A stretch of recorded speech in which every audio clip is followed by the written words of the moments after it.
It's a great honor for me to be with you. Thank you for inviting me. Yeah, so a couple of years ago, I was turning 60, and I don't like being 60. And I started grappling with this existential angst of what little I had done with my life.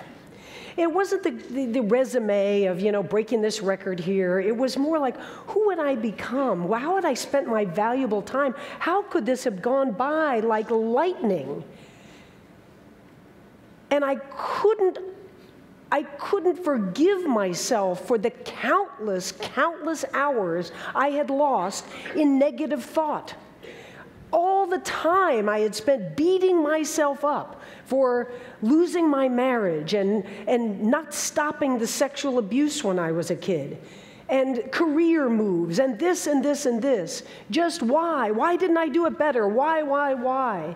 And then my mother died at 82. And so I'm starting thinking, not only am I not happy with the past, now I'm getting choked with, I've only got 22 years left.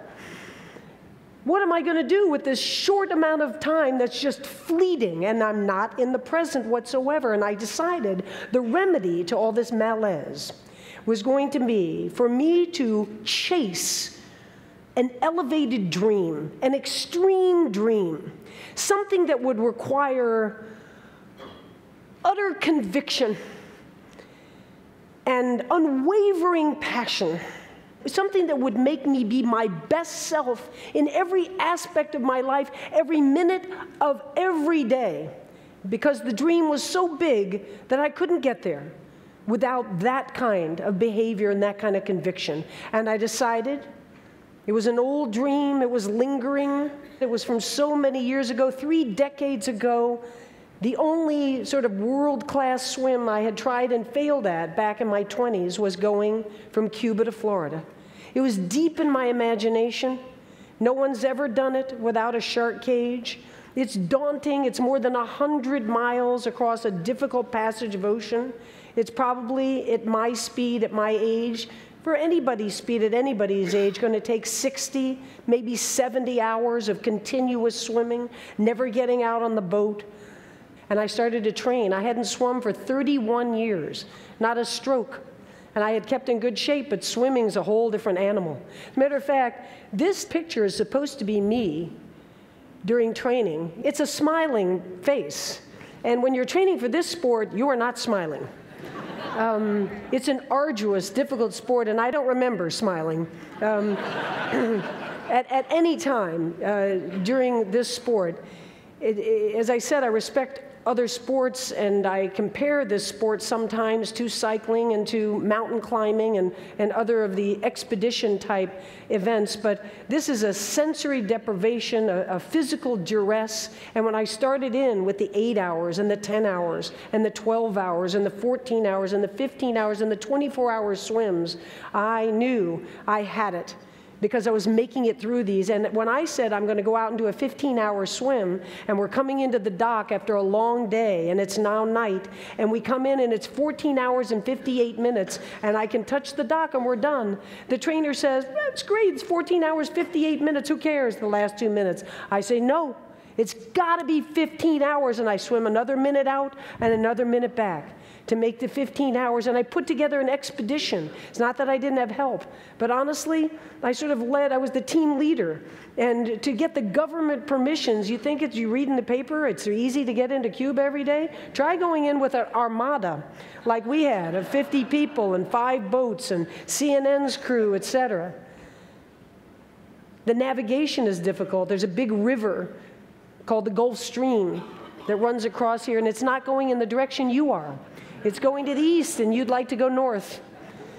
It's tricky, and there's dehydration, and there's hypothermia, and there are sharks, and there are all kinds of problems, and I gathered together, honestly, the world's leading experts in every possible way, and a month ago, the 23rd of September, I stood on that shore, and I looked across to that long, long, faraway horizon, and I asked myself, do you have it?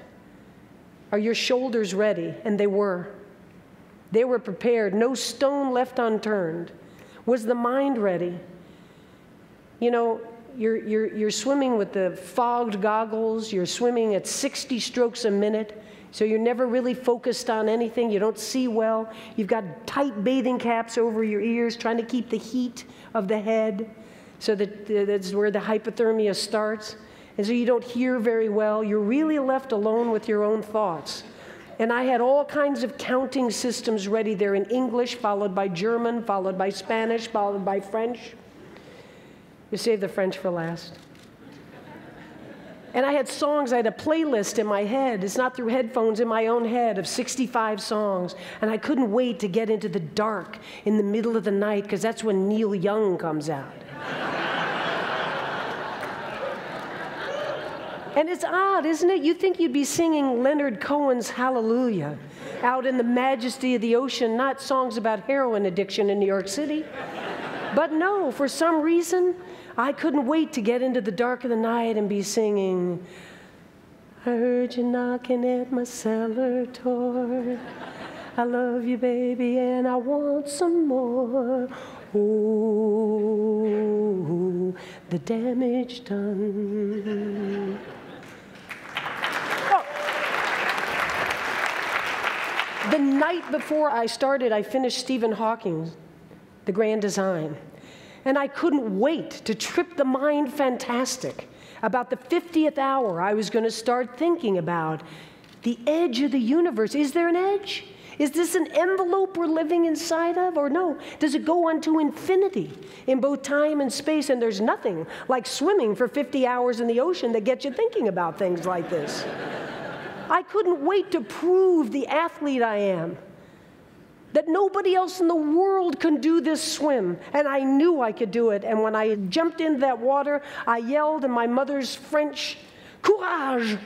And I started swimming, and oh my God, it was glassy, and we knew it. All 50 people on the boat, we all knew this was it. This was our time. And I reminded myself a couple hours in, you know, the sport is sort of a microcosm of life itself. First of all, you're going to hit obstacles. And even though you're feeling great at any one moment, don't take it for granted. Be ready, because there's going to be pain, there's going to be suffering. It's not going to feel this good all the way across. And I was thinking of the hypothermia and maybe some shoulder pain and, you know, all the other things, the vomiting that comes from being in the salt water. You're immersed in a liquid that your body doesn't like, the salt water. After a couple of days, 3 days, you tend to, you know, rebel in a lot of physical ways. But no, 2 hours in, wham, never in my life. I knew there were Portuguese men of war, all kinds of moon jellies, all kinds of things, but the box jellyfish from the southern oceans is not supposed to be in these waters. And I was on fire, excruciating pain. I don't know if you can still see the red line here and up the arm. Evidently, a piece this big of tentacle has 100,000 little barbs on it. And each barb is not just stinging your skin, it's sending a venom. The most venomous animal that lives in the ocean is the box jellyfish,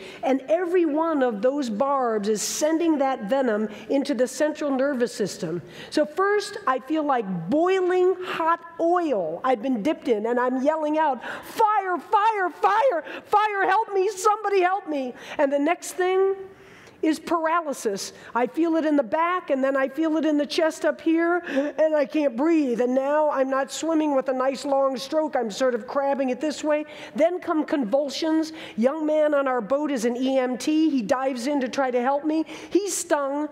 They drag him out on the boat, and he's evidently, I didn't see any of this, but lying on the boat and giving himself epinephrine shots and crying out.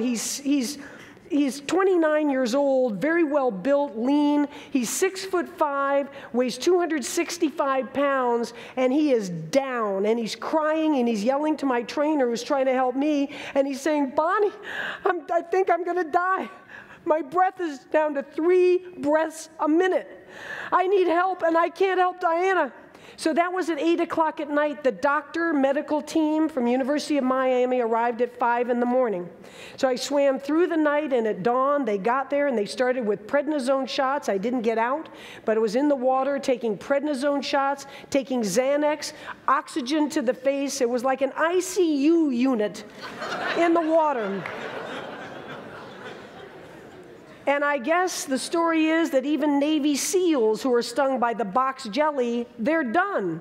They either die or they quickly get to a hospital. And I swam through the night, and I swam through the next day. And the next night at dusk, again, wham, the box jelly again, all across the neck, all across here. And this time, I don't like it. I didn't want to give in to it, but there's a difference between a nonstop swim and a staged swim. And I gave in to the stage swim, and they got me out, and they started again with the epinephrine and with the prednisone and with the oxygen and everything they had on board, and I got back in. And I swam through that night and into the next day, and at 41 hours, this body couldn't make it. The devastation of those stings had taken the respiratory system down so that I couldn't make the progress I wanted. And the dream was crushed. And how odd, as this intelligent person who put this together and got all these world experts together. And I knew about the jellyfish, but I was sort of cavalier. A lot of athletes have this, sort of invincibility, they should worry about me. I don't worry about them. I'll just swim right through them. We've got Benadryl on board. If I get stung, I'll just grin and bear it. Well, there's no grin and bearing this. As a matter of fact, the best advice I got was from an elementary school class in the Caribbean.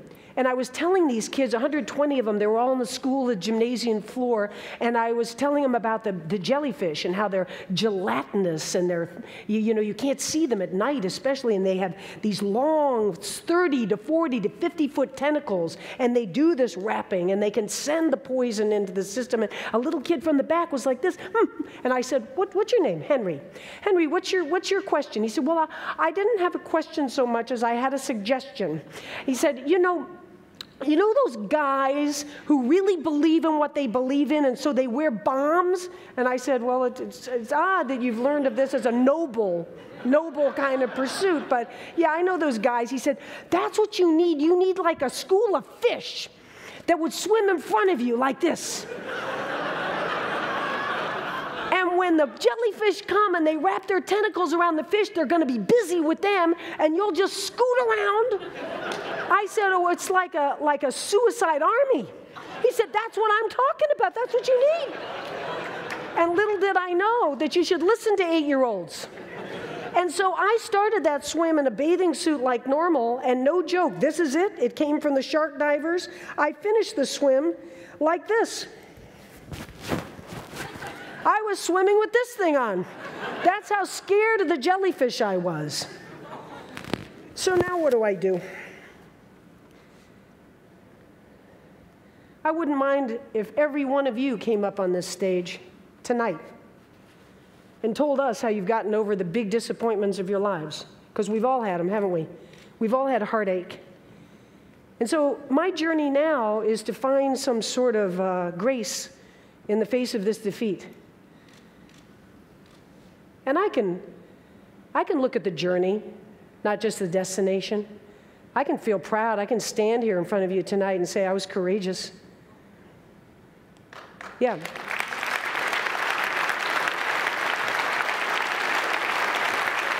Thank you. And with all sincerity, I can say I'm glad I lived those 2 years of my life that way, because my goal to not suffer regrets anymore, I got there with that goal. When you live that way, when you live with that kind of passion, there's no time. There's no time for regrets. You're just moving forward. And I want to live every day, the rest of my life that way, swim or no swim.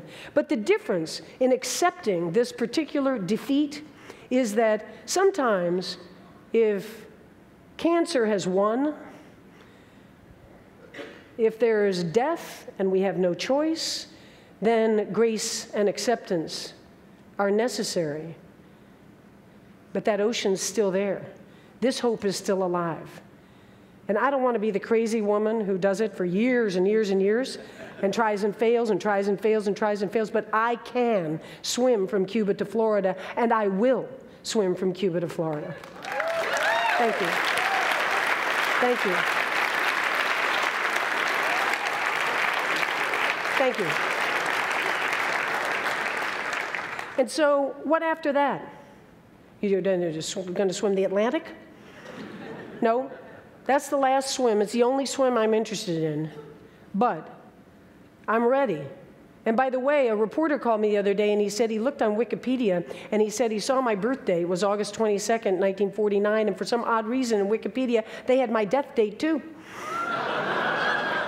He said, did you know you're going to die the same place you were born, New York City, and it's going to be in January of 35? I said, no, I didn't know, and now I'm going to live to 85. I have 3 more years than I thought. And so I ask myself, I'm starting to ask myself now, even before this extreme dream gets achieved for me, I'm asking myself, and maybe I can ask you tonight too, to paraphrase the poet, Mary Oliver. She says, so, what is it? What is it you're doing with this one wild and precious life of yours? Thank you very much.